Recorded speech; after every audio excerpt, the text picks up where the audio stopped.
Depuis l'arrivée des VTC, ces transporteurs privés qui fonctionnent au forfait, la guerre fait rage avec les taxis. Alors quel est le moyen le plus économique, le plus rapide pour se déplacer? C'est notre test d'aujourd'hui. Alors pour cela, on va faire quelque chose de très simple. Nous sommes au centre de Paris et on va faire la course pour aller jusqu'à l'aéroport Roissy-Charles de Gaulle, c'est-à-dire à peu près à 30 km. Toi, tu vas y aller en taxi, moi je vais y aller en VTC. 3, 2, 1, partez!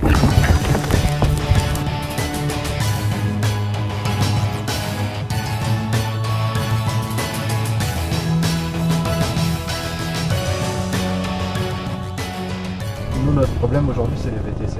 C'est-à-dire qu'on est taxi, on a acheté une licence. Ouais. Et vous avez des VTC, donc qui sont des voitures de tourisme avec chauffeur, qui eux ne payent pas de licence et ils payent 100 € pour faire ce métier-là. D'accord, mais pas vous. Bah non, nous je vais vous donner un exemple. Aujourd'hui, la licence c'est 230 000 € en moyenne. On va dire qu'ils sont artisans. D'accord, ok.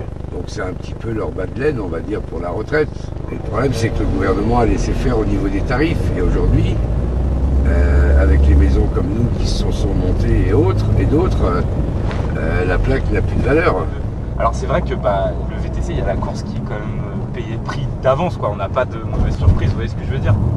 Bah ça dépend. Ça dépend de ce qu'ils vous font payer comme prix. Ouais. Après, ils vont vous dire oui, on est moins cher que le taxi. Vous connaissez déjà le prix à l'avance.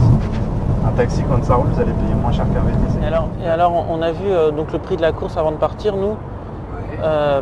Et ça bouge pas, quels que soient les bouchons.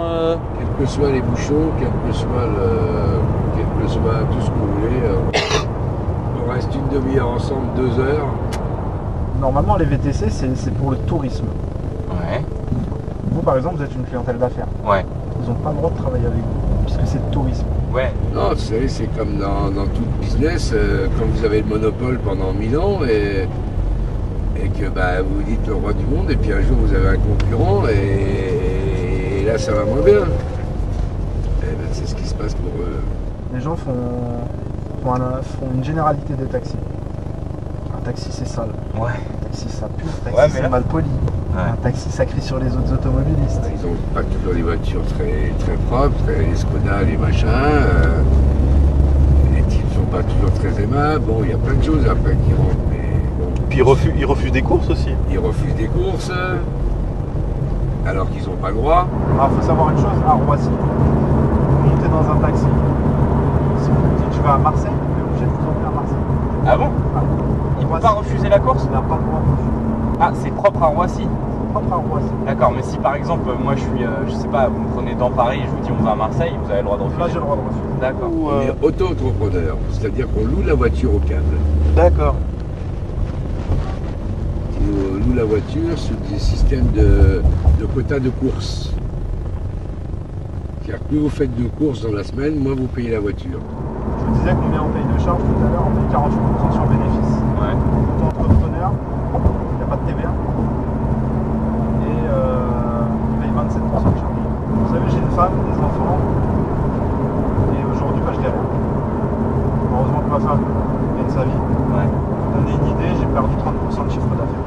Et on fait aussi des petites courses dans Paris que les taxis ne veulent pas le faire, surtout.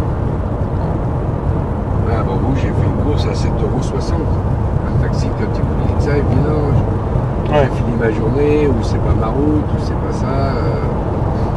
Je repose, non, il vous raconte plein de trucs.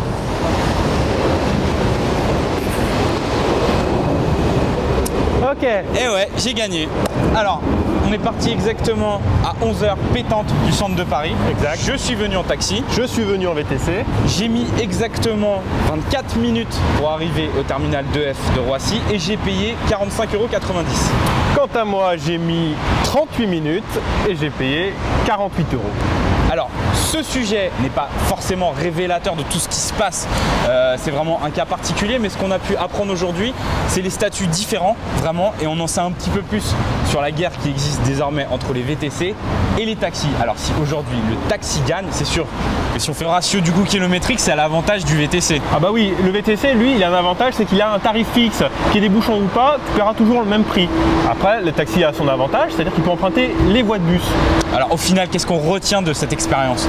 On retient surtout 2 témoignages. On a 2 mecs qui veulent gagner leur croûte. Alors ils ont chacun des arguments qui fait pencher la balance d'un côté ou de l'autre.